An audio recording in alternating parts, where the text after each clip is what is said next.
சத்தமே இல்லாத சட்டசபையின் சபாநாயகர் திரு ராம்மோகன் அவர்களே, முதலமைச்சரை போல கம்பீரமாக பேசி அமர்ந்திருக்கக்கூடிய லேனா தமிழ்வாணன் அவர்களே, அடுத்து இங்கே எதிர்கட்சியெலாம் யாரும் கிடையாது, எல்லாமே இங்கே ஆளுங்கட்சி தான். இந்த சட்டசபையில் மட்டும் எல்லா ஆளுங்கட்சி. ஆக ராஜகுமாரால் ஆளப்படுகின்ற ஆளுங்கட்சி உறுப்பினர்களே, மேடையில் இருக்கக்கூடிய பிரமுகர்களே, நான் ஏதோ அவசரத்துக்காகலாம் இந்த மைக்கை முதல்ல வாங்கலை, பயமாயிடுச்சு. ஏன்னா எல்லாருமே அந்த நூலை பற்றி பேசிகிட்டே போயிட்டால் நமக்கு கடைசியில் பேசும்போது ஒன்றுமே இருக்காதே அப்படின்ட்டு. ஆனால் அதை பற்றி கவலைப்பட வேண்டாம். ஏன்னா இந்த நூல் மணிமேகலையின் அட்சய பாத்திரம்.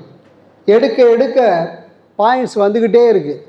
இங்கே முதல்ல பேசின ராம்மோகன் மொத்த புத்தகத்தையும் சொல்லிட்டார்.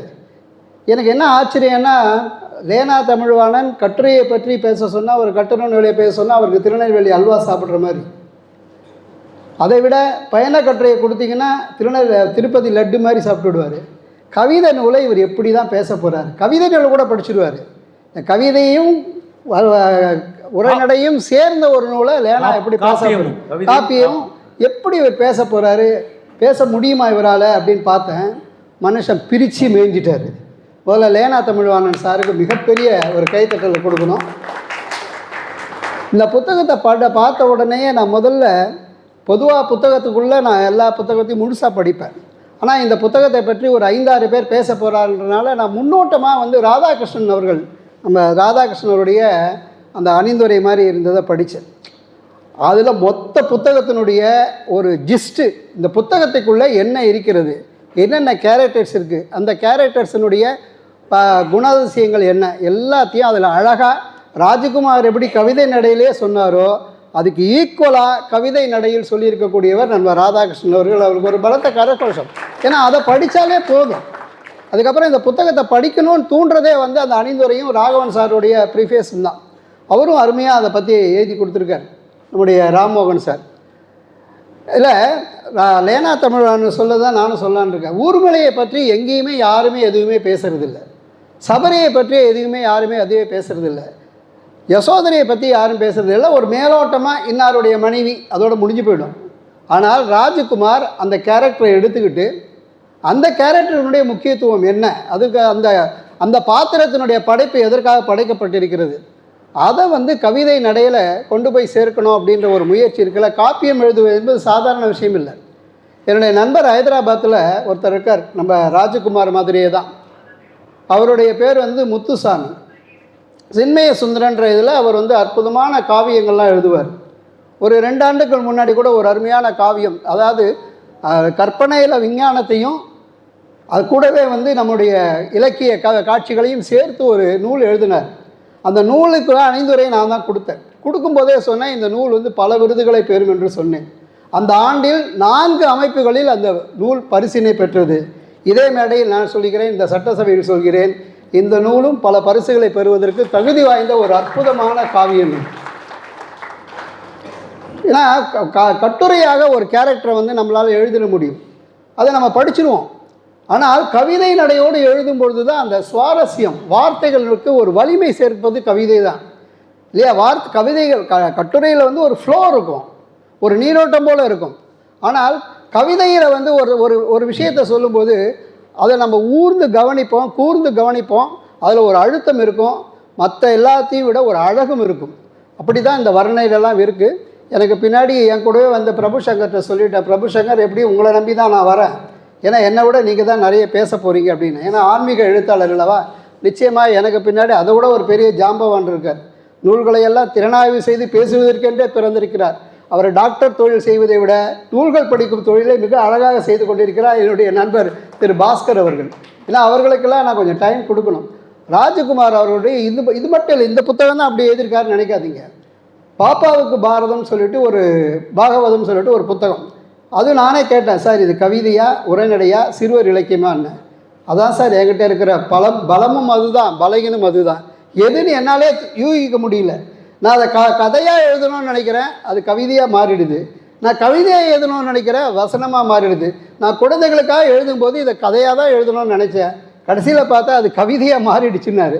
ஏன்னா அதை ஏன்னா இப்போ ஒரு பரிசு போட்டு வச்சுருந்தோம், எந்த கேட்டகரியில் சேர்க்குறதுனே தெரியல. கவிதையில் சேர்க்குறதா, கட்டுரையில் சேர்க்குறதா, இல்லை சிறுவர் இலக்கியத்தில் சேர்க்கிறதா. கடைசியில் இது கவிதை என்பதால் கவிதையில் அதை தேர்வுக்கு நாங்கள் அனுப்பிச்சிருக்கோம். எல்லா புத்தகமும் இதுக்கு முன்னாடி ஒரு புத்தகம் போட்டிருந்தார், ரொம்ப அருமையான புத்தகம், ரொம்ப பெரிய புத்தகம். அது எப்படி தான் இவர் எழுதுகிறாருன்னு எனக்கு புரியல. நம்மளால் ஒரு 10 லைன் 15 லைன் எழுதுறதுக்கே யோசிக்க வேண்டியதாக இருக்குது. கவிதை நடையில் வசனத்தை சேர்த்து காட்சிகளை வரிசைப்படுத்தி அந்த காட்சிகளுக்கு ஒரு பெரிய தெளிவதை கொடுத்து ஒரு திரைப்படத்தை பார்க்கும்போது எப்படி நமக்கெல்லாம் ஒரு உணர்வு ஏற்படுமோ, லேனா சொன்னார்ல, ஒரு சின்ன திரையில் இதை சீரியலாக கொண்டு வரலாம், அதுபோல் அந்த மாதிரி யோசித்து உட்கார்ந்து எழுதி கொண்டிருக்கக்கூடிய எழுத்தாளருக்கு நான் செய்யக்கூடிய கௌரவம் என்னவென்றால், வெறும் கையோடு வந்த நீங்கள் கையில் ராஜகுமார் புத்தகத்தோடு செல்லுங்கள், அதுதான் நூலுக்கும் பெருமை. நன்றி, வணக்கம். உதயம் ராம் அவர்கள் மிக சிறப்பாக பேசியிருக்கார்கள். அவர்களுக்கு எங்களுடைய நன்றியை உரித்தாக்குகிறோம். ஆன்மீகம் என்றாலே அதோடைய மறு பெயராக விளங்கக்கூடியவர் பிரபு சங்கர் அவர்கள். ஆன்மீகத்தில் அவருடைய ஒரு பங்கேற்பு மிகவும் அதிகமான ஒன்று. சிறந்த கட்டுரையாளர், எழுத்தாளர். அவர் இப்பொழுது வாழ்த்துரைக்க வருகின்றார். என்ன பேசுவது, எதை பேசுவது என்று திகைக்க வைத்து விட்டார்கள் திரு ராதாகிருஷ்ணனும் லேனா தமிழ்வாணனும். நான் குறித்து வந்திருந்த எல்லா குறிப்புகளும் அவர் சொல்லிவிட்ட பிறகு நான் என்ன சொல்ல இருக்கிறது என்று எனக்கு ஒன்றும் புரியவில்லை. ஆனால் இந்த புத்தகத்தை விட்டு வெளியே போய் சில விஷயங்களை சொல்ல நான் விரும்புகிறேன். திரு ராஜகுமார் அவர்களை நான் சந்தித்தது ஒருத்த சிந்தனை நிகழ்ச்சியின் போதுதான். அதற்காக உதயமராமுக்கு நான் நன்றி சொல்கிறேன். நிமிர்ந்த நன்னடையும் நேர்கொண்ட பார்வையுமாக என்னை நோக்கி வந்த அவர்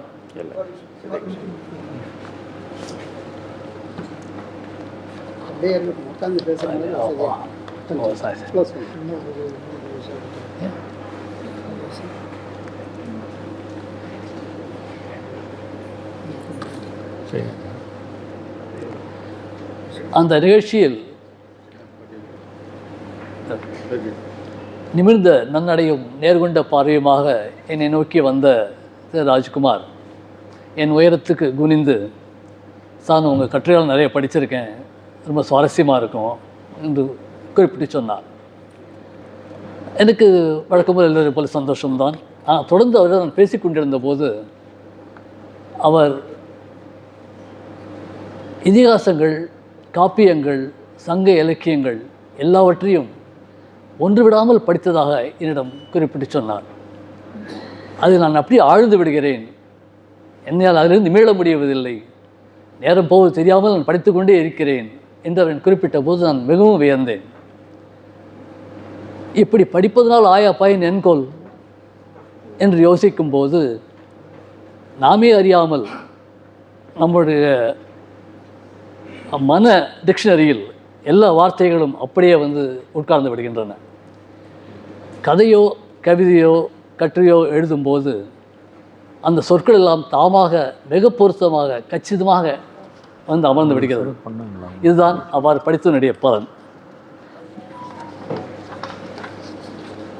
ஒரு பானை சொற்றுக்கு ஒரு சோறு, மன்னிக்கும், ஒரு குடம் தேனுக்கு ஒரு சொட்டு தேன் சுவை என்பது போல இந்த காவிய நாயகர் புத்தகத்திலிருந்து ஒரு பகுதியை நான் படிக்கிறேன். எல்லாவற்றையும் விரிவாக சொல்லிவிட்ட பிறகு எனக்கு என்ன சொல்வதுன்னு தெரியுது. ஆகவே நான் படித்து என்னுடைய கருத்துக்களை தெரிவித்துக் கொள்ள விரும்புகிறேன். மணிமேகலை, காப்பிய நாயகி மணிமேகலை பற்றி குறிப்பிடும்போது ஆதிக்கமும் அடக்குமுறையும் ஆணவமும் செருக்கும் கோபமும் வெறுப்பும் மோகமும் தாபமும் போகமும் வக்கிரமும் பாவமும் பழிச்சொல்லும் பேராசையும் பொறாமையும் உலோபமும் ஆடம்பரமும் மலிந்து கிடக்கும் இந்த பொல்லா உலகின் தலைகளிலிருந்து விடுபட்டு மனித வாசமே மேவாத புனித பூமிக்கு சென்று நான் தியானிக்க வேண்டும் என்று மிக உருக்கமாக மனோன்மணி சொல்கிறார். மனித வக்கரங்களை அவள் தன் தாயார் மூலமாக கவனித்திருக்கிறாள். கோவலனுக்கு கிடைத்த தண்டனையும் அவள் அறிந்திருக்கிறாள். இப்படி எல்லா வகையான மனித துர்குணங்களுக்கு இடையே நான் வாழ்ந்து கொண்டிருக்கின்றேனே, எனக்கு ஒரு மாற்று கிடைக்காதா, நிம்மதி கிடைக்காதா, அமைதி கிடைக்காதா என்றவள் ஏங்கிய ஏக்கம் அந்த காப்பியம் அவருடைய இந்த காப்பியம் பூர்வமாக மிக தெளிவாக மிக நெகிழ்ச்சியாக குறிப்பிட்டிருக்கிறார். இவருடைய புத்தகங்களை படிக்கும்போது எனக்கு கவிஞர் வாலியின் பாண்டவர் பூமி, கிருஷ்ண விஜயம், ராமானுஜ காவியம் போன்ற நூல்களை படித்த நினைவுதான் வருகிறது. அந்த அளவுக்கு அற்புதமான சொல்லாற்றல், அற்புதமான வார்த்தை பிரயோகங்கள். இவரை சொல்லியர் உழவர் என்றே சொல்லலாம் என்று நான் கருதுகிறேன்.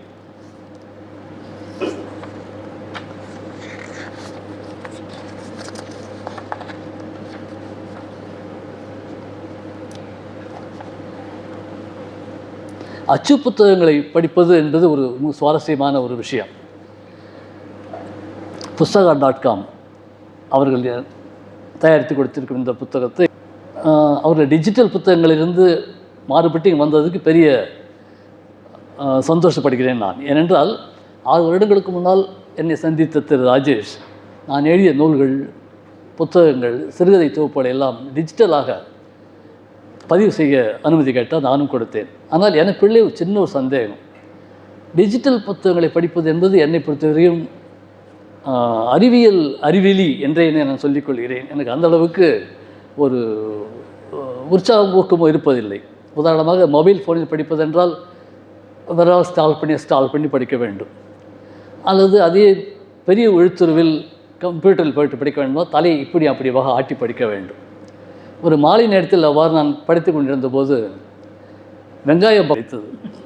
அடடே, ரொம்ப சுவாரஸ்யமான சிற்றுண்டி மனைவி தயாரிக்கிறார் என்று நினைத்து காத்திருந்தேன். ஆனால் சில நேரத்தில் அந்த வாசனை மறைந்து விட்டது.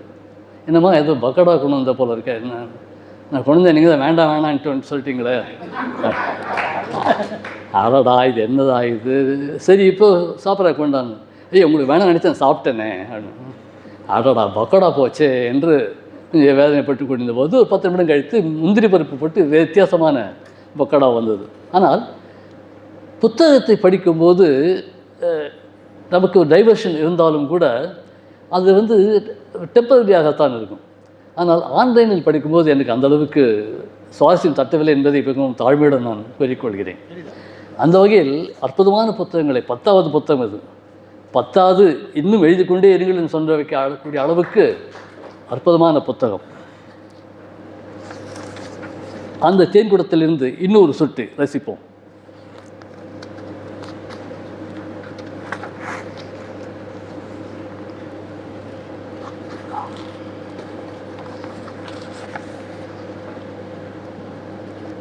இது ஊர்மிளை பற்றி ரொம்ப விரிவாக சொல்லிவிட்டார்கள். எனக்கு சொல்வதற்கு குறிப்புகள் இருந்தும் நான் சொல்ல முடியாத காரணத்தால் படித்து விடுகிறேன்.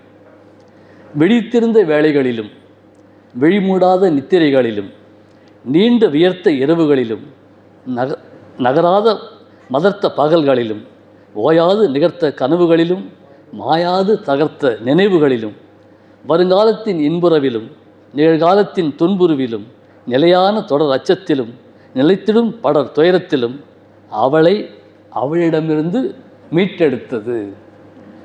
இதை படிக்க படிக்க அவ்வளவு ஒரு சுவாரஸ்யமாக இருக்கிறது என்றால், ஒரு முழுவதையும் படித்து முடித்த பிறகுதான் அடுத்த வேலைக்கு போகக்கூடிய அளவுக்கு ஒரு சொற்கட்டுக்கோப்பு, அற்புதமான சொற்கள், எத்தனை சொற்கள் எப்படி அழகாக கொண்டு வந்திருக்கார் பாருங்கள். சொற்களை பயன்படுத்தும் போது எழுத்தாளர் சுஜாதா அவர்கள் சொன்ன நினைவுக்கு வந்தது. ஒரு பாராவில் ஒரு சொல்லை 2வது முறையாக ரிப்பீட் பண்ணக்கூடாது என்பார் அவர். அது கட்டுரையின் மொத்த சுவாரஸ்யத்துக்கும் அது அடித்தளம் என்பார் அவர். சுஜாதாவிடமிருந்து நான் கற்றதும் பெற்றதும் இவை போன்ற நிறைய உள்ளன என்றாலும் அவர் சொன்ன ஒரு கருத்து என் மனதில் ஆழப்படைந்தது. அதை நான் இவருடைய புத்தகங்களிலும் கவனித்தேன். ஒரு வார்த்தை மீண்டும் மீண்டும் வருவதில்லை. எத்தனை சொற்களை அவரால் கருகித்து எழுத முடிந்தது என்று ஆச்சரியப்படுகிறேன். என்னை பொறுத்தவரை இந்த சொற்களை அதிகமாக மனதுக்குள் இருத்திக்கொள்ள இருக்க இன்னொரு உபாயம் குறுக்கெழுத்து புதிர். இனிய நண்பர் ஜிஎஸ்எஸ் அவர்கள் தயாரித்து அளிக்கும் குறுக்கெழுத்து புதிரை பூர்த்தி செய்வதில் நான் தயங்குவதே இல்லை. ஏனென்றால் அதில் இருக்கிற ஒரே பொருளுக்கு பல வார்த்தைகளை நம்மால் கற்றுக்கொள்ள முடிகிறது. அதுக்காக நன்றி ஜிஎஸ்எஸ். வார்த்தைகளை நாசுக்காக பயன்படுத்துவது என்பதை நான் என்னுடைய 45 ஆண்டுகால நண்பர் திரு லேனா தமிழ்வாணன் அவர்களிடம் கற்றுக்கொண்டேன். குமுதம் பத்திரிகையில் நான் கட்டுரைகள் கொடுக்க போகும்போது கல்கண்டு அலுவலகத்தில் அவர் அமர்ந்திருப்பார். அங்கே தள்ளு கதவுகளுக்கும் ஸ்விங் டோர், தள்ளு இழு இரண்டையும் அதே செய்யும். உள்ளே தள்ளி பார்த்து, சார் வரலாமா என்று கேட்பேன். வாங்க வாங்க என்று ரொம்ப என்னை அவளோட வரவேற்று முதல் வேலையாக தன் மேலே மேலே இருந்த ஒரு பலகை எடுத்து கீழே வைத்து விடுவார். ஒரு 10-15 நிமிடம் பேசிவிட்டு நான் திரும்ப புறப்பட்டு போய்விடுவேன். அந்த பலகையில் என்ன எழுதியிருக்கும் தெரியுமா? எனக்கு நிறைய வேலை இருக்கிறது, உங்களுக்கு? அதை பார்க்கும் யாருக்காவது நீண்ட நேரம் அவரை துன்படுத்த அவரோடு பேசிக்கொண்டிருக்க அவர் நேரத்தை வீணடிக்க மனசு வருமா? அதுபோல் அற்புதமான நாசுக்கான வார்த்தைகளை அவரிடம் கற்றுக்கொண்டேன். இந்த வகையில் இன்னும் ஒரு உதாரணத்தை நான் உங்களுக்கு காட்ட விரும்புகிறேன். இது சபரியுடையது. எங்கோ ஒரு வசந்த ருது வந்து கொண்டிருந்தது. அது செல்லுமிடமெல்லாம் புதிதாக தளிர்கள் முகிழ்த்தன. அந்த கோடையிலும் அது நடந்த இடமெல்லாம் வசந்தம் சூழ்ந்தது. முதிர்ந்த கனியவளின் உடல் அணுக்கள் யாவும் மலர்ந்து பூரித்தன. வறண்டு போன இதயமும் புது வெள்ளப் பெருக்கால் நிறைந்து கரை மீறியது. ராமனுடைய குணாதிசயத்தை எவ்வளவு மறைமுகமாக எவ்வளவு அற்புதமாக வர்ணிப்பது என்பது மிகவும் பாராட்டத்தக்க ஒரு விஷயம்தான்.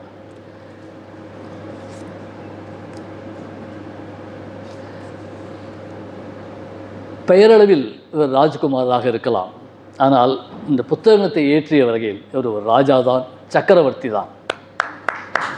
அவர் மேன்மேலும் புகழடைந்து பல நூறு புத்தகங்களை இயற்றி நம் அனைவரையும் மகிழ்க்க வேண்டும் என்று கேட்டுக்கொள்கிறேன். நன்றி. அடுத்தபடியாக குவிஸ் மாஸ்டராகவும் எழுத்தாளராகவும் கட்டுரையாளராகவும் இருக்கக்கூடியவர் காப்பிய நாயகனை பற்றியும் காப்பியத்தை பற்றியும் எடுத்துரைப்பதற்காக வருகிறார் திரு GS சுப்பிரமணியம் அவர்கள். அரங்கில் உள்ள அனைவருக்கும் என் பணிவான கனிவான வணக்கங்கள். எண்களுக்கு ஒரு தனி சக்தி உண்டு. இப்போ சக்திகளையே தலைப்பாக கொண்ட நூல் வெளியீட்டு விழா இது. அதனால் இங்கே இருக்கும்னு நினைக்கிறேன். 2008 ஒலிம்பிக்ஸ் கேள்விப்பட்டிருப்பீர்கள், பெய்ஜிங்கில் நடைபெற்றது. 2008 ஆகஸ்ட் மாதம் 8ஆம் நாள் தொடங்கியது. அது துவக்கப்பட்ட நேரம் 8 மணி 8:10 நொடிகள். அந்த அளவுக்கு அந்த எண்ணில் சீனாவுக்கு ஒரு நம்பிக்கை. ஆனால் 8 மெடல்களில் ஏராளமாக வாங்கியது, அது வேறு விஷயம். அதே போல் இந்த நூலுக்கும் ஒரு குறிப்பிட்ட எண்ணுக்கும் கூட நிறைய தொடர்பு உண்டு. அது என்னன்றதை நான் கடைசியில் சொல்கிறேன். இப்போது காவிய நாயகியர்னா, இப்போ கிரேக்க ஒரு காவியத்தை பார்த்தேன். அதில் GS என்பது அவர்களுடைய ஒரு பெரும் கடவுள். அவர் ஆனால் பெண்கள் நிறைய பேரை தன் வசம் மயக்கி கொண்டு வரக்கூடியவர். அவர் மெடிசி என்ற ஒரு பெண்ணை திருமணம் செய்து கொள்ள விரும்பினார். அவங்க பலவிதங்களில் மாறு வேடம் எடுத்து அவர்கிட்ட தப்பிச்சுக்கிட்டே வந்தாங்க. ஆனால் ஒரு கட்டத்தில் எப்படியோ அவரை கர்ப்பமாக்கி விட்டார் GS. ஆனால் அவருக்கு ஒரு பயம், கர்ப்பமாக்கின அந்த குழந்தை என்பது எப்படி இருக்கும்னு ஒரு ஜோதிடக்காரரை அணுகினார். அவர் அந்த பெண் மிக தந்திரமாக இருப்பாள், மிக புத்திசாலித்தனமாக இருப்பாள் அப்படின்னு சொன்னதும் கவலை வந்துருச்சு. நாளைக்கு நம்மளையே இந்த பொண்ணு ஏதாவது பண்ணால் என்ன பண்ணுறதுன்னு அந்த மெடிசியை கூப்பிட்டு, உன்னால் மாறுவேடம் எடுக்க முடியும்னியா, உன்னால் ஒரு ஈயாக மாற முடியுமா? முடியாதுன்னாரு. ஏன் முடியாதுன்னு அவர் ஈயா மாறினார். அந்த ஈயை அவர் சாப்பிட்டுட்டார். அத்தோடு ஒழிஞ்சது எல்லாம் அப்படின்னு நான் நினைக்கும்போது, ஆனால் அந்த அவர் தன் மண்டைக்குள் போய் குடைச்சல் கொடுக்க தொடங்கியது. ஒரு கட்டத்தில் அதை தாங்க முடியாமல் போயிடுச்சு. அப்போ புரோத்தியஸ் என்கிற ஒரு இறைவன் அவரோட தலையில் அதை சரிப்படுத்துறதுக்காக தட்டினார். ஆனால் அந்த மண்டை ஓடு கொஞ்சம் விரிந்தது. அதன் உள்ளிலிருந்து ஈக்குள்ளிருந்து கிளம்பிய அந்த எத்தேனா என்கிற அந்த பெண் கவசத்தோடு பிறந்தவள் வெளியே வந்தாள். அந்த எத்தேனான்ற பெயரில் ஒரு நகரமே உருவானது. அந்த நகரத்தின் பெயர் உங்களால் கெஸ் பண்ண முடியுதா? ஏதென்ஸ், கிரீஸின் தலைநகர். அந்த நகருக்கே காவல் தெய்வமானார் அவர். இந்த மாதிரி கிரேக்க பெண் காவிய தலைவிகளை பார்க்கும்போது ஒரு தடாலடித்தனம், ஒரு வயலன்ஸ், இதெல்லாம் எக்கச்சக்கமாக இருக்கிற மாதிரி எனக்கு பட்டது நான் அறிந்தவரை. ஆனால் நம்முடைய காவியங்கள் என்பது மிகவும் வேறுபட்டவை. ஒரே ஒரு மகாபாரதத்தை எடுத்துக்கொள்ளுங்கள். ஒவ்வொரு பெண் பாத்திரத்தை சொல்லும் போதும் அதற்குரிய தனித்தன்மை உங்கள் மனதில் விரியும்.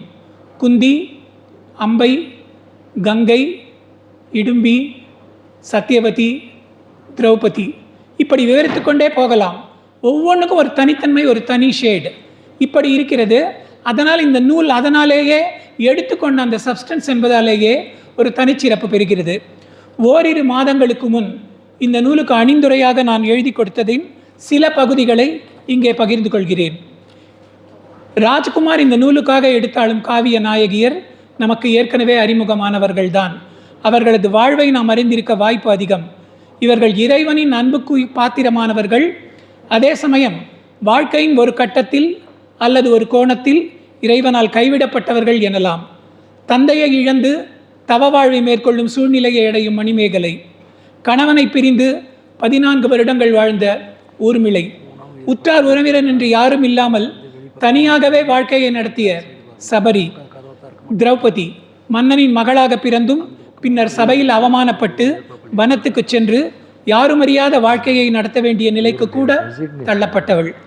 யுக புருஷன் என்றாலும் தன் புருஷனை துறவரத்துக்கு தத்து கொடுத்த யசோதரா, இளம் வயதிலேயே முதுமையை பெற்று கால் கடப்ப பயணம் செய்த அனுபவ பொக்கிஷம் அவ்வை, என்ன தவம் செய்தனை என்று உலகெங்கும் கொண்டாடப்பட்டாலும் அதை உணராது ஒரு குறும்புக்கார குழந்தையை கொண்டாடும் அன்பு தாயாக மட்டுமே விளங்கிய யசோதா, திருமணம் என்ற பந்தத்தில் இணைவதற்காக பலராலும் அலைக்கழிக்கப்பட்டு வெஞ்சினம் கொண்டு ஆண் பெண் பிரிவுக்கோட்டை உடை தெரிந்து விரக்தி நிலையை அடைந்த அம்பை.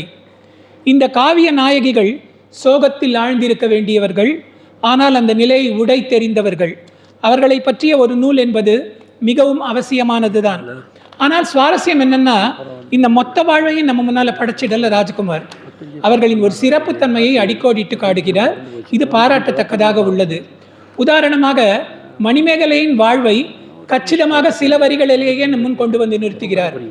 விரும்பாத உடலழகும் விலகாத பருவ கிளர்ச்சியும் விளங்க முடியாத தந்தையின் கொடூர மரணமும் விளக்கினாலும் விடாத குலவழி வந்த தொழிலும் விளக்க முடியாத கைம்பெண்ணான தாயன்பும் விலங்கிட்டாலும் அடங்காத அலைப்பாயும் மனமும்.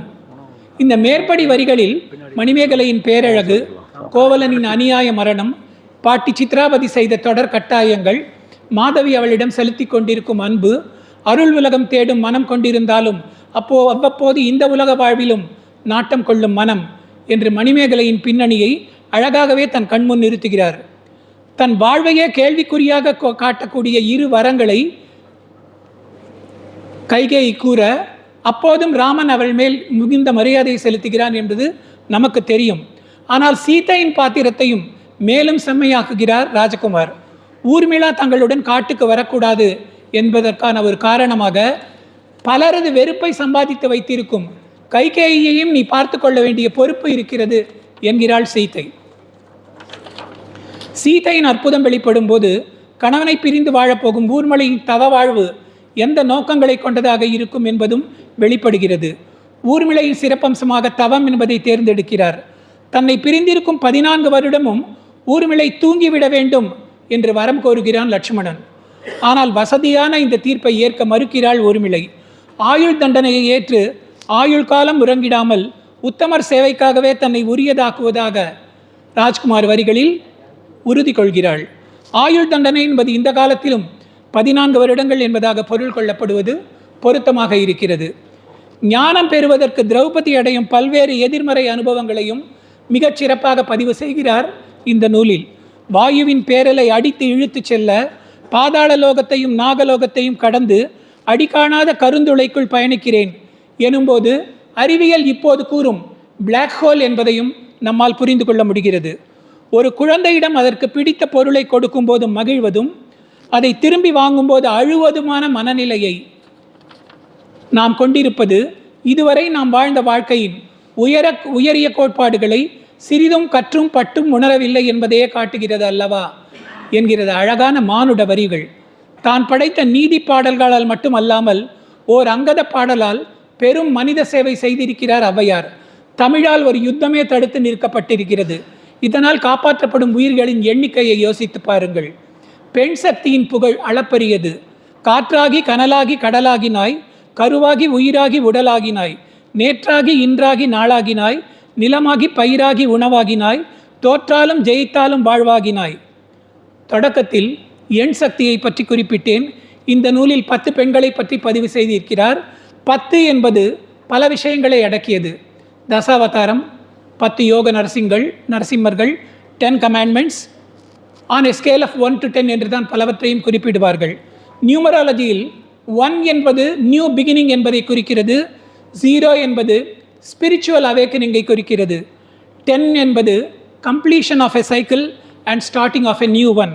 காவிய நாயகரின் பாத்திரங்களுக்குள் கூடுவிட்டு கூடு பாயும் வித்தை அறிந்த ஆசிரியர் ராஜ்குமாருக்கு இப்போது ஒரு சுற்றை முடித்திருக்கிறார். அடுத்த சுற்றை விரைவில் எதிர்பார்க்கிறோம். நன்றி, பாராட்டுகள்.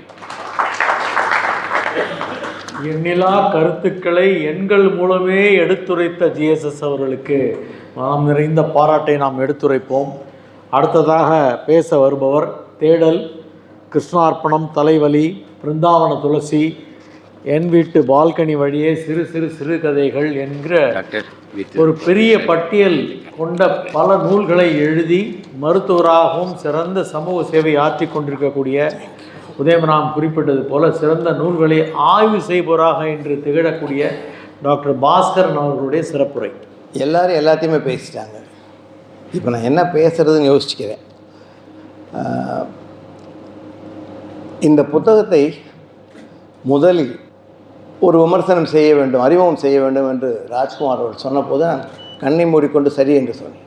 அப்போது தெரியாது இது ஒரு கவிதை நூல் என்று, இது ஒரு கட்டுரை நூல் அல்லது ஒரு கதை என்று நினைத்து நம்மால் முடியும் என்ற இந்த ஓவர் கான்ஃபிடன்ஸ் சொல்லுவாங்களே, அதில் சரின்னு சொல்லிட்டு உண்டா இருக்கு. உள்ளே பார்த்தா எல்லாம் கவிதைகள். நமக்கு ரொம்ப தூரம். இதை பற்றி எப்படி பேசுறது?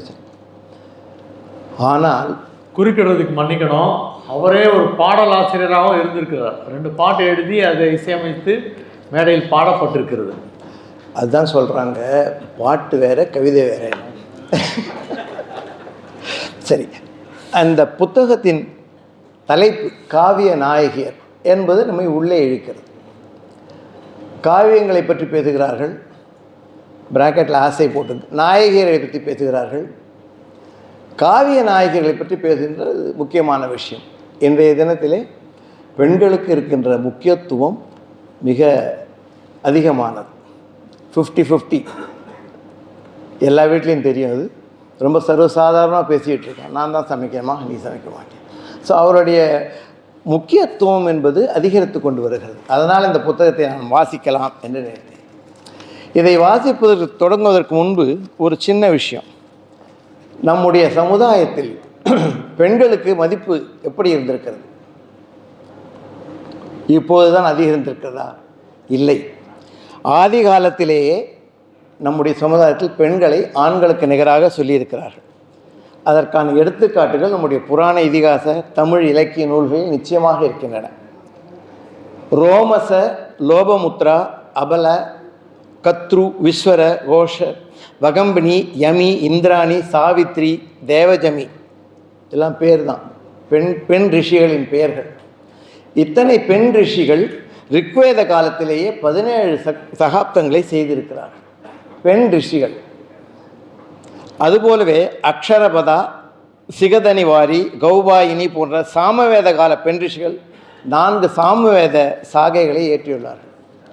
ஸோ பெண்களுக்கு அந்த காலத்திலேயே முக்கியத்துவம் இருந்திருக்கிறது. எந்த நிலையிலும் எப்போது வேண்டுமானாலும் நம்முடைய பெண்கள் பிரம்ம ஞானத்தை பெறுவதற்கு ஊக்கமளித்து வந்துள்ளார்கள் என்கிறது நம்முடைய சனாதன தர்மம். பெண்களுக்கு எப்போவுமே ஈக்குவல் இம்பார்ட்டன்ஸ் உண்டு அப்படிங்கிறது. அதனால் இந்த புத்தகத்து மேலே ஒரு தனி கவனம். பிரம்மச்சாரிணியாக இருந்தபோது கார்கி, கிரகசியாக இருந்தபோது சுடலா, வனவாசத்தில் இருந்தபோது மைத்ரி, பிரம்மானந்தத்தை பெற்றுள்ளது நமது இதிகாச புராணங்களிலே செல்கின்றது. தமிழ் பரப்பிலே வந்தோமே ஆனால் ஔவையார், திலகவதியார், காரைக்கால் அம்மையார், ஆண்டாள், மீராபாய், ஜனாபாய், முக்திபாய், எத்தனை பெண்மணிகள் ஏராளமாக சாதித்திருக்கிறார்கள். கண்ணகி, மாதவி, கவுந்தியடிகள் உட்பட பல பெண் பாத்திரங்கள் சிறப்புடனே சித்தரிக்கப்பட்டிருக்கின்றன. பல பெண் இலக்கிய படைப்பாளர்கள் அரசனுக்கும் அரசவைக்கும் ஆலோசனை கூறுபவர்களாக இருந்திருக்கிறார்கள், மந்திரிகளாக இருந்திருக்கிறார்கள், தூதுவர்களாக இருந்திருக்கிறார்கள், அரசனுக்கு தேரோட்டி இருக்கிறார்கள், படைத்தளபதிகளாக இருந்திருக்கிறார்கள். பெண்கள் எந்த வகையிலும் ஆண்களுக்கு குறைந்தவர்கள் அல்ல என்பதால் இந்த புத்தகத்தின் மீது எனக்கு ஒரு தனி கவனம் வந்தது. ஆகவே இந்த புத்தகத்தை நான் நிச்சயமாக வாசிக்க வேண்டும் என்று வாசிக்க ஆரம்பித்த போது சிறிது தயங்கினேன். இந்த வசன கவிதைன்னு போட்டிருக்கு. வசன கவிதைனா என்ன அப்படின்றது போய் நெட்டில் போய் வாட் இஸ் வசன கவிதை. கவிதைனா தெரியும், மரபு கவிதை, புது கவிதை. வசன கவிதைனா என்ன? பலர் இதை கவிதையாக ஏற்றுக்கிறது இல்லை, இந்த வசன கவிதையை. இருந்தாலும் சிலப்பதிகாரம் ஐம்பெருங்காப்பியங்களில் ஒன்று. அதில் பாட்டிடையிட்ட தொடர்நிலை செய்யுள் என வழங்கப்படுது. பாட்டிடையிட்ட தொடர் செய்யுள், அதுதான் இந்த வசன கவிதைங்கிறது. இலக்கணம் இன்றி கருத்துக்களை கவிதைகளாய் வெளிப்படுத்துவது புது கவிதை. அதுக்கு ஒரு இலக்கணம் கிடையாது, யாப்பு சந்தம் பார்க்கறது அதெல்லாம் ஒன்றும் கிடையாது. நேராக ஒரு கருத்தினை பளிச்சென்று முகத்திலே அறைவது போல மிகச்சிறிய வார்த்தைகளிலே சொல்வது. முதல்ல இந்த வசன கவிதை சொன்னது வால்ட் விட்மன் என்கிற ஒரு அமெரிக்க கவிஞர். அவருடைய புல்லின் இதழ்கள் என்னும் கவிதையை பார்த்து தான் பாரதி, பின்னர் நா. பிச்சமூர்த்தி போன்றவர்கள் இந்த வசன கவிதைகளை எழுதினார்கள். வசன கவிதைகள் என்றாலே அது பகடி செய்வது அல்லது ஏதாவது ஒரு செய்தி சொல்வது என்று இருந்ததை விடுத்து இந்த வசன கவிதையிலேயே ஒரு கதையினை சொல்வது, ஒரு வரலாற்றினை சொல்வது அல்லது ஒரு காவியத்தை படைப்பது என்பதை முதலில் எனக்கு தெரிந்து அண்மையிலே படித்தது திரு வாலி அவர்கள். அவருடைய பாண்டவர் பூமி, ராமகாதை, திரு அழகிய சிங் வசன கவிதை நூல்கள் மிக சிறப்பாக அமைக்கப்பட்டவை.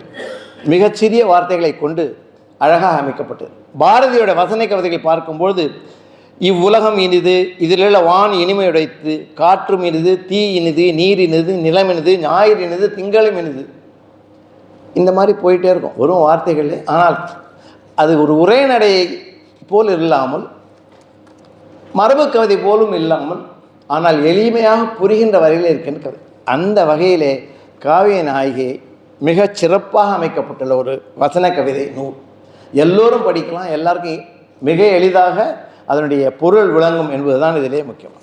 இரண்டாவது, இந்த புத்தகத்தை பற்றி நான் சொல்ல வேண்டியது, 10 நாயகியர் என்றதற்காக அவங்க எங்கே பிறந்தாங்க, அவங்க என்ன கஷ்டப்பட்டாங்க, எப்படி வளர்ந்தாங்க, அந்த கதையெல்லாம் கிடையாது.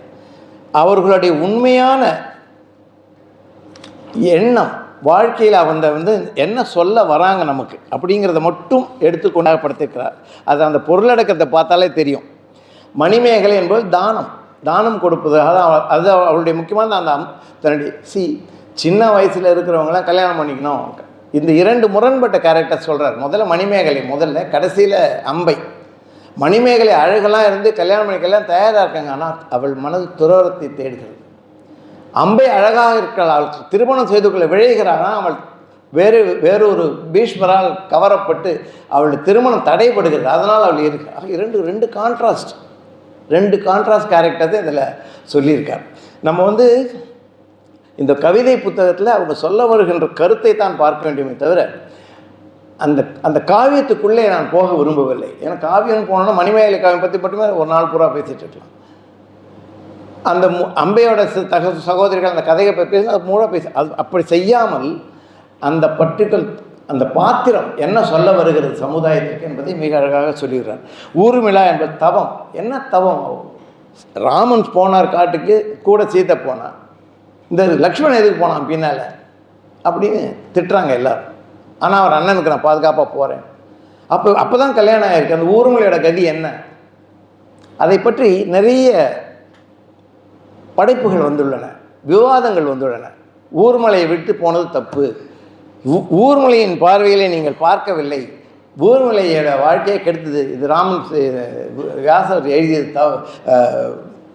ராமாயணத்திலே சொல்லுவது தவறு அப்படின்னு நிறைய பதிப்புகள், நிறைய கட்டுரைகள் வந்திருக்கின்றன. ஆனால் திரு ராஜ்குமார் அவர்கள் அப்படிலாம் சொல்ல. மாற்றுப்பார்வை, நான் அந்த எல்லோரும் ஒத்துக்கொள்கின்றதை நான் உடைத்து சொல்வேன் என்றுலாம் விதண்டாவாதமே பேசவில்லை. அவர் சொல்லுவது மிக அழகாக அதில் சொல்லியிருப்பதை தன்னுடைய எளிமையான கவிதைகளை சொல்லுகின்றார். வாலி சொல்லுவார் இந்த விதண்டாவாதத்தை பற்றி சொல்லும்போது, அழகிய சிங்கர் பிறந்த ஊர் அதை பற்றி சொல்லும்போது வில்லி வளம் என்பதை பற்றி சொல்கிறார். அதாவது அழகாக சொல்லுகின்ற, நேர்மையாக சொல்லுகின்ற வசன கவிதைக்கு ஒரு சின்ன உதாரணம் வாலியோடு சொல்லுகிறேன். இதே போன்ற அருமையான கவிதைகள் இந்த புத்தகம் முழுக்க இருக்கின்றது. ஆயினும் அங்கே வேதியரும் பிற ஜாதியரும் சரி பாதியாய் சமநீதியாய் அன்பை ஓதியராய் அவரவர் ஞாதியராய் விளங்குதலால் விதண்டாவாதம் எனும் வியாகுலம் வரா ஊர் வில்லி வலம். அது வந்து அழகேசங்கர் பிறந்த ஊர். அந்த ஊரை பற்றி சொல்கிறார். அதே போல் நம்முடைய ராஜ்குமார் அவர்கள் ஆரம்பத்திலேயே மணிமேகலையுடைய ஊர் காவேரி பூம்பட்டினத்தை பற்றி சொல்லும்போது, உழவரின் வியர்வை கலந்த வடகாவேரி மனமும் வணிகரின் கடலோடி வந்த உப்பள மனமும் சேர்ந்து வீசிய தென்றலின் தூறல் அவளின் தளிர்முகத்தில் நடமாடிவிட்டு தயக்கத்தோடு விலகிச் சென்றது. அந்த மாளிகையின் உப்பரிகையில் நின்றிருந்த அவளின் கண்கள் மட்டும் நிராசைகளின் தொடுவானத்தில் நிலைத்து நின்றிருந்தன. அந்த நிராசைகளின் தொடுவானம் என்பது என்ன? அந்த வயசுல இவ்வளோ வசதிகளோடு இருக்கின்றவருடைய ஆசை என்னவா இருக்கும்? ஆசைக்கு எதிர்தான நிராசை. அவளுக்கு என்ன நிராசை? கல்யாணத்தில் இஷ்டம் இல்லை. அவங்க அம்மாவை பற்றிலாம், மாதவியை பற்றி எவ்வளோ புகார்கள், எவ்வளோ விஷயங்கள் சொல்கிறாங்க தவறாக. அவளுக்கு தன்னுடைய இளமையை வைத்துக்கொண்டு வாழ விருப்பம் இல்லை. ஆனால் துறவிலே தான் அவளுக்கு விருப்பம் இருக்கிறது. அதைத்தான் அழகாக சொல்கிறார், நிராசைகளின் தொடுவானத்தில். ஆஹா, நிராசையின் தொடுவானத்தை பார்த்து உட்கார்ந்துருக்காவ அப்படின்னு சொல்லி. 10 வயதின் பூரிப்பையும் கூறிய தனங்களின் பொலிவையும் வடிவான மேனியின் வசீகரத்தையும் அவளின் உடலை தழுவும் மென் துகிலால் மறைக்க முடியவில்லை. இளமையெல்லாம் மறைக்க முடியாது. அந்த வயசில் அவங்க எப்படி இருக்காங்களோ அப்படி தான் இருப்பாங்க. ஆனால் அவளின் கண்கள் மறைக்கப்பட்ட அருளுலகம் தேடியே அலைவா. அவள் துறவை தேடியே தான் நினச்சிட்டு இருக்கா மனசில். மிக அழகாக சொல்லப்பட்ட வார்த்தை. தினம் தினம் சலிப்போடும் வெறுமையிலும் போரிடும் மனத்தை அடக்கவும் முடியாமல், மனசை அடக்கிறது அவ்வளோ ஈஸி கிடையாது இல்லையா? இறை பணியில் ஈடுபடுத்தவும் முடியாமல், மனசில் குழப்பமும் அடக்க முடியாமல் இருந்தால் இறைவனை நினைக்க முடியாது. ஒருமைப்படுத்தி ஒன்றை சிந்திக்க முடியாது. குற்ற உணர்வில் மயங்கினால், மருகினால், பரிதவித்தாள், நெட்டுயிர்த்தாள். யாரு? மாதவி பெற்ற இளமையில் மணிமேகலை. இங்கே முதல்லேருந்தே அந்த மாதவியை கூடவே கூட்டுன்னு வர்றார். ஏன்னா கடைசியில் நான் நேரம் கருதி நான் சிறிது குறித்து கொள்கிறேன். அவள் பொய்கையிலே போய் தவம் இருந்து அவளுக்கு ஒரு அமுத சுரபி கிடைக்கிறது. அந்த அமுத சுரபி கிடைத்தவுடன் அதை கொடுக்கின்ற அந்த தேவதை சொல்கிறாள், இதில் நீ வாங்கும் முதல் பிச்சை பேச போகிறாங்க, ஒரு பத்தினியிடம் பெற வேண்டும் என்கிறார். இந்த அமுத சுரபி எடுத்துக்கொண்டு எவ்வளோ வேணும் எடுக்க வந்துகிட்டே இருக்கும். சாப்பாடு எது வேணாலும் கேட்டுலாம் கிடைக்கும். ஆனால் அதில் நீ வாங்க வேண்டிய முதல் பிச்சை ஒரு பத்தினியிடம் பெற வேண்டும். அதன் பிறகு அன்னம் பேரமுதாக நில்லாது ஊற்றெடுக்கும் அப்படின்னு சொல்கிறார். அப்போது அவருடைய மகள் என்னன்னாலும் அம்மா இல்லையா, மாதவியை பற்றி எவ்வளோ குற்றங்கள் குறைகள் சொன்னாலும் எல்லாம் நம்மலாம் பட்டிமன்றம்லாம் நடத்துகிறோம். கண்ணகி கற்பில் சிறந்தவளா, மாதவி கற்பில் சிறந்தவளா, அவர் முடிவு கட்ட. அவள் பொண்ணை பொறுத்த வரைக்கும் அம்மா தான். அவள் நினைக்கிறாள், அத்தகு உரைசால் பத்தினி என் தாயை தவிர வேறு யாராக இருக்க முடியும் அப்படின்னு முதல்ல அம்மாட்ட போய் தான் அந்த விஷயம். ஆக அந்த மணிமேகலை என்னும் பாத்திரத்தின் அதனுடைய கேரக்டர்னு சொல்கிறோம் இல்லையா, கேரக்டரைசேஷன், அதன் உச்சத்தை காட்டுவது அவளுக்கு அவளுடைய தாயார் அல்லது அம்மாவின் மீது இருக்கின்ற அந்த பாசம். அதே போலவே அந்த மணிமேகலை பற்றி சொல்லும்போது மிக சிறப்பாக ஒன்றை சொல்லுகிறார்.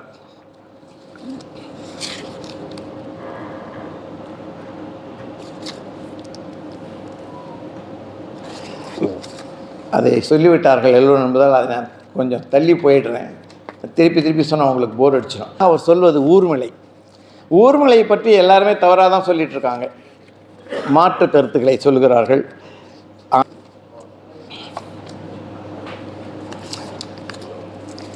சரி, பரவாயில்ல, சொல்லிடுறேன். மணிமேகலை பற்றி சொல்லாமல் இருக்க முடியாது. அவ்வளவு சிறப்பான வரிகள். சமூகத்தின் கயமையை சொல்வது பாருங்கள். ஒரு புஸ்தகம் எழுதுகிறோம், ஒரு புஸ்தகம் படிக்கணும்னா அது சமூகத்திற்கு ஏதேனும் ஒரு செய்தியை சொல்ல வேண்டும் என்கிறார்கள். இங்கே மணிமேகலை மூலியமாக அவர் சொல்வதை பாருங்கள். இந்த மதியிழந்த மூடரின் ஆணாதிக்க மடமை என்றுதான் மாயுமோ. எப்போ கேட்குறான்னா, அவருடைய தோழி சுதாமதி சொல்கிறா, சீக்கிரம் கிழமை ட்ரெஸ் போட்டுக்கோ, உன்னை பார்க்க மாப்பிள்ளை வந்திருக்காரு, யாரோ ஒரு இளவரசன் வந்திருக்கிறான். அவளுக்கு பிடிக்கல, கல்யாணம் பண்ணால் அடிமையாக வாழணும் வாழ்க்கை, அதுக்கு அவளுக்கு விருப்பம் இல்லை. அதான் சொல்கிறா, இந்த மதியிழந்த மூடரின் ஆணாதிக்க மடமை என்றுதான் மடியுமோ, பெண்ணை ஒரு கைப்பொம்மையாக தரம் தாழ்ந்து கருதும் பேதமை என்றுதான் ஒழியுமோ? பருவம் எய்தியதும் பெண்ணை பகடைக்காயாக பயன்படுத்தும் சமூகத்தின் கைமை என்றுதான் திருந்துமோ? ஒரு பெண் சுதந்திரமாய் வளர்ந்து சரித்திரம் படைக்க உதவும் புதிய சமுதாயம் என்றுதான் மலருமோ? இதெல்லாம் மணிமேகலை சொல்கிறதா நம்ம ராஜ்குமார் சொல்கிறார். ராஜ்குமார் அவர்களுடைய சமூக பார்வையை விளக்குகின்ற அருமையான, இப்போல்லாம் இது எவ்வளோ தூரத்துக்கு இந்த வரிகள்லாம் உண்மை, எவ்வளோ தூரத்துக்கு நமக்கு மதிப்பு கொடுக்க முடியும்னு தெரியல. ஏன்னா இதெல்லாம் ஆல்ரெடி இப்போ பெண்ணியம் என்றதெல்லாம் அதிகமாக வந்துவிட்டது. பெண்கள்லாம் இப்போது ஆட்டோ ஓட்டுறாங்க, ஏரோப்ளேன் ஓட்டுறாங்க, எல்லா இடத்துலையும் இருக்காங்க, மினிஸ்டர் ஆகிறாங்க, வீட்டுக்காரர் ஓட்டுறாங்க. ஸோ பெண்ணியம் அப்படிங்கிறதுலாம் இல்லை. இருந்தால் கூட அந்த காலத்திலே மணிமேகலை எப்படி சிந்தித்திருக்கிறாள் என்பதை மிக அருமையாக சொல்லுகிறார்கள். ஊர்மிளா அவள் எவ்வளோ பாசம் எவ்வளோ காதலாக இருந்தாலுங்கிறதெல்லாம் சொல்லிட்டாங்க. ஆனால் கடைசியாக ஒன்று மட்டும் நான் சொல்கிறேன். அவர்கள் காதல் எப்படிப்பட்டது, ஊர்மிளாவுக்கும் அந்த லக்ஷ்மணனுக்கு இருந்த காதல் எப்படிப்பட்டது என்பதை மிக அருமையாக சொல்லுகிறார்.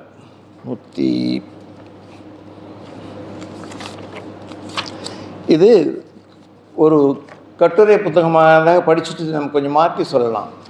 இதில் வார்த்தைகளை மாற்றி சொல்ல முடியாது. அதனால் நம்ம படித்தே ஆக வேண்டிய கட்டாயத்தில் இருப்பதால் படிக்கிறேன். ஏ மூட உலகீரே,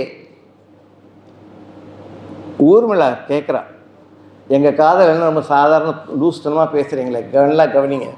ஏ மூட உலகீரே, புறக்கண்ணால் காணும் உருவத்தை மட்டுமே ஆராதிக்க தெரியும் ஊனமான உண்மத்த காதலல்ல எங்கள் காதல்.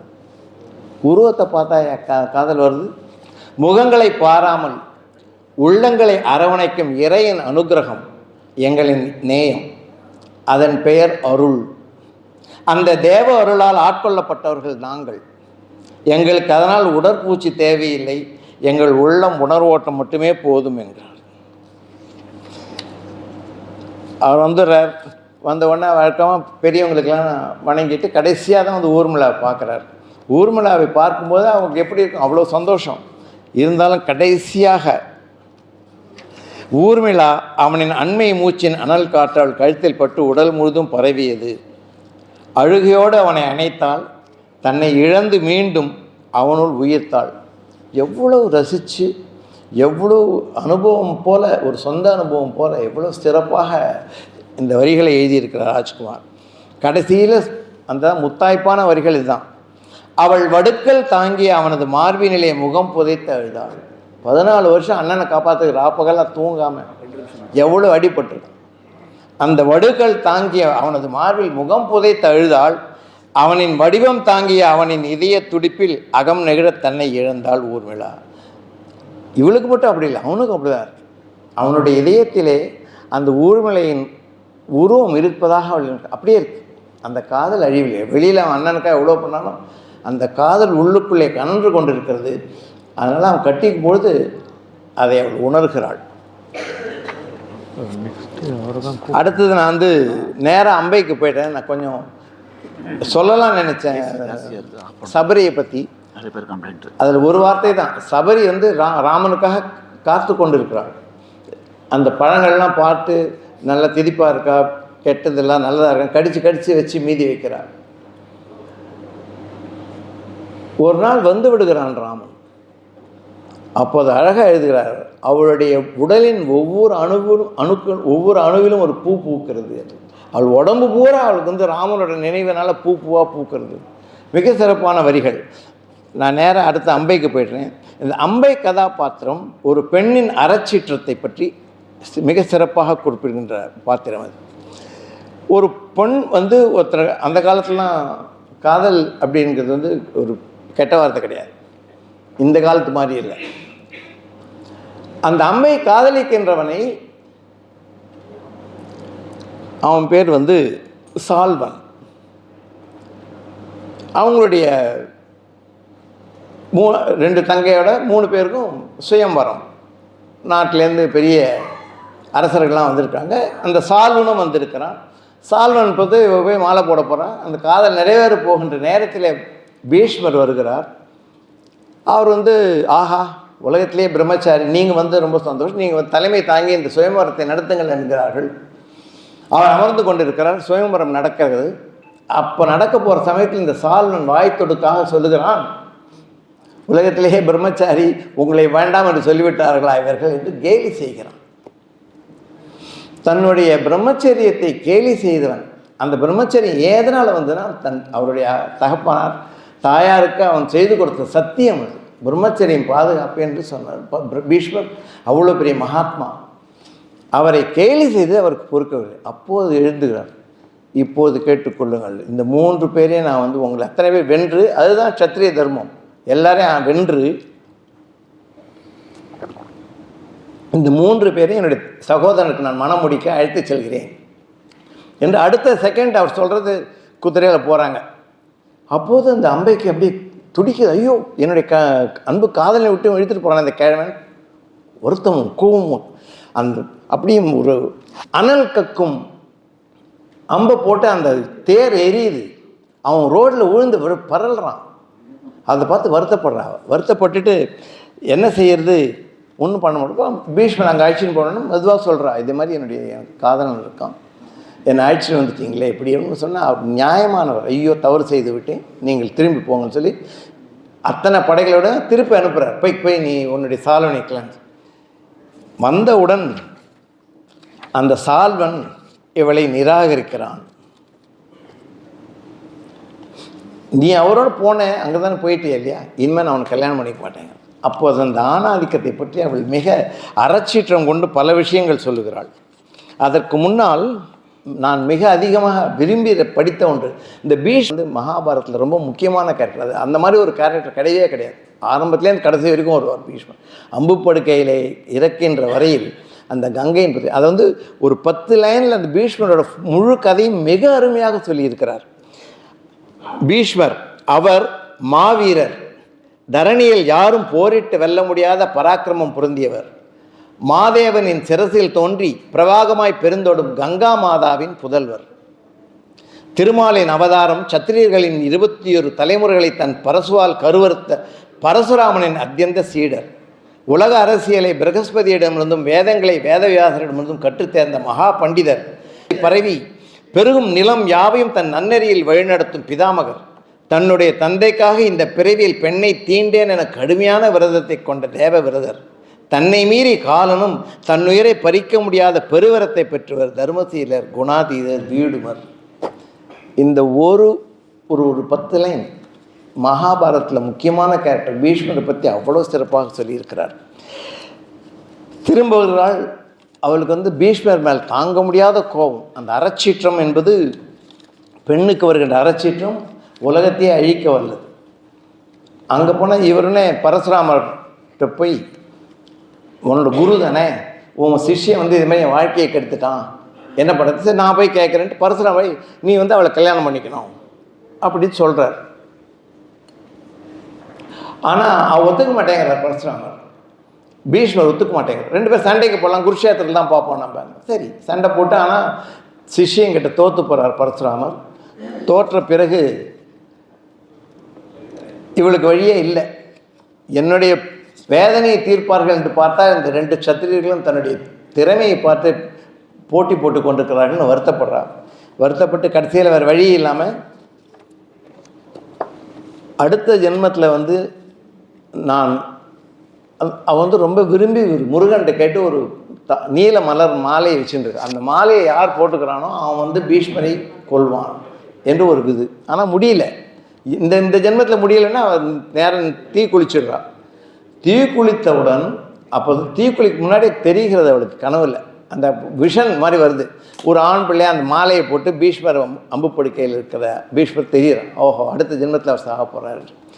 ஸோ அந்த அறச்சீற்றத்தை பற்றி ஒரே ஒரு இதை படித்து விட்டு என்னுடைய உரையை முடித்துக் கொள்கிறேன். இது வந்து யாரோ நடுவில் சொன்ன மாதிரி, பொய்யர்களும் திருடர்களும் கோழைகளும் சோம்பேறிகளும் கொடுங்கோலர்களும் கருணையற்றவரும் இறந்துண்டும் பிறரை அண்டி பிழைக்கும் கேவல மாந்தரும் நிலையற்ற வாழ்வில் இறப்பே தனக்கு வராது என்ற நம்பிக்கையில் வாழும் மூடர்களும் நிறைந்த இந்த நாட்டில் வாழ்வதை விட காட்டில் ஜீவித்திருப்பதே மேல் என நினைத்து மீண்டும் என்னுடைய ஆரண்ய வாசத்துக்கே திரும்புகிறேங்கிற நடுவில் திரும்பி காட்டுக்கு போகும்போது நகரங்களை விட காடு எவ்வளோ சிறந்ததுன்னு அப்படி சொல்கிறான். இதில் இந்த புத்தகத்துவாக ரசிக்க வேண்டிய புத்தகம், அது கவிதை புத்தகமாக இருந்தால் கூட மிக சிறப்பாக எழுதப்பட்டுள்ள இங்கே டி.என். ராதாகிருஷ்ணன் அவருடைய வார்த்தையை நான் கடன் வாங்கிக்கிறேன். அவருடைய பர்மிஷன் ஓட அவர் எழுதியிருக்கார், என் முன்னே 1 கோடி பூக்கள் பூத்து கிடக்கின்றன, ஆனால் என்னிடம் இருப்பது ஒரே ஒரு முழம் நான். எனவே அதில் எவ்வளவு பூக்களை இட்டு நிரப்ப முடியுமோ, தொடுக்க முடியுமோ, கட்டி பிணைக்க வேண்டுமோ அவ்வளவு குறைந்த மலைகளை மட்டுமே கட்டி உங்கள் முன் சமர்ப்பித்துள்ளேன்னு எழுதியிருக்கார். அதில் அதுபோல் எனக்கு கொடுக்கப்பட்ட நேரத்தை நான் கொஞ்சம் கூட எடுத்துட்டேன். பாலா அங்கேருந்து கை காமிச்சார். இது எடுக்க அல்லாத அமுத சுரவி போல வருகின்ற புத்தகம், மேலும் மேலும் பேச தூண்டுகின்ற புத்தகம், மிக அருமையாக எழுதப்பட்டுள்ள புத்தகம். அவசியம் எல்லாரும் படிக்கணும். இதுக்கு பின்னாடி இருக்க காவியங்கள் தெரிய வேண்டிய அவசியம் இல்லை, கவிதை தெரிய வேண்டிய அவசியம் இல்லை. இது இது உங்களுக்குள்ளே செலுத்துகின்ற உணர்வு, அது மிக முக்கியமானது. அதற்காக இந்த புத்தகத்தை அனைவரும் வாசிக்க வேண்டும் என்று நான் வாய்ப்புக்கு நன்றி கூறி உங்களிடம் விடைபெறுகிறேன்.